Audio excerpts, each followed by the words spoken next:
You know, about a week ago, a buddy of mine had this t-shirt that said, Sarah Pearson gave me a hand job, and I had no idea why I was wearing a shirt that said something so stupid.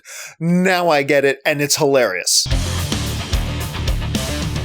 Hey there guys, John Campea here. Thank you for visiting my movie vlog as I give you my quick thoughts on the new Netflix series, American Vandal. I'm a little bit late to the party as the series actually dropped on Netflix about 2 weeks ago, but I sat down to start watching it today and I binged the entire first season. This thing is absolute gold. It is one of my favorite things I've ever seen Netflix do. Okay, so for those of you who don't know anything about American Vandal, it is a mockumentary, a fake documentary, if you will, in the same spine as the podcast Serial or Making of a Murderer, things like that. These true crime documentary series going, did this person really do it? Only it takes it to this ridiculous level. There's this high school student known for being a troublemaker. And one day, when 27 of the faculty's cars have giant dick spray painted on them, they all look at him because he's the troublemaker. A couple of sophomore documentary filmmakers in the high school decided they want to launch an investigation and make a documentary about it and uncover the truth behind who spray painted the dicks. This show is so clever and so smart and so funny and so well made. I mean, all I could think watching this is like, man, I hope these guys actually make a real documentary someday because I am totally hooked on this. And it's true. As I'm watching American Vandal, I believe it's like 8 episodes at 30 minutes. So you can get through the entire first season in about 4 hours.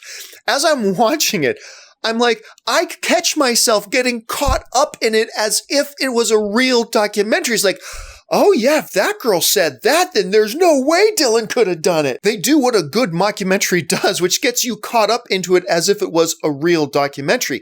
And every episode, about every 10-minute beats throughout the first season, they're uncovering new things, unraveling this web of lies that led for this kid to be accused of something that maybe he didn't do. And you're constantly going back and forth with the filmmakers themselves about, did he do it? No, he couldn't have. Oh, maybe he did. Oh, obviously did. No, it was that person. No, it was that person. The students get involved. The teachers get involved. The government gets involved. This one big giant mess. What makes it so easy to get attached to this series is the fact that we all know Dylan, the main character in the guy at the heart of the controversy, the guy everybody thinks spray painted the dicks.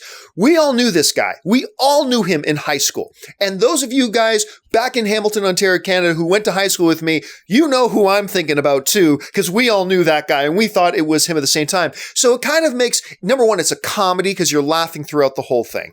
Number two, it's great satire because it feels so much like Serial and Making of a Murderer, only on some levels done even better than those shows were done.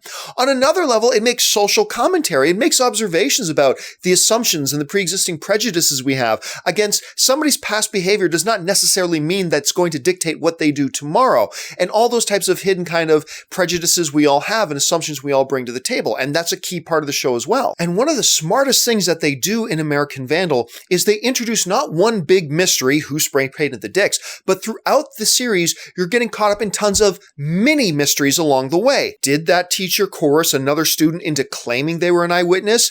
Did that kid actually get a hand job on the dock up at the lake? Did he actually stop in at his girlfriend's house to deliver dog food? Did he actually have 11 beers that night, or was he just faking it? Which of the school's moms is that teacher sleeping with? And as ridiculous and trivial as all these little mysteries sound, they become pivotal and you get hooked on them and like you don't want to go to bed until you find out, wait a minute, did she give him a hand job or not? Did he drink that many beers or not? Did he stop in at her place or not? Like these trivial little insignificant stupid questions become all consuming to us as an audience member and they just found a way to always keep us hooked. The bottom line for me is I think American Vandal is absolutely fantastic and 4 of the fastest hours you're going to spend in front of your TV. I hope this thing gets Emmy consideration next year. I actually think it's that good. It's that clever. It's that well put together. You absolutely have to check it out. It's on Netflix right now.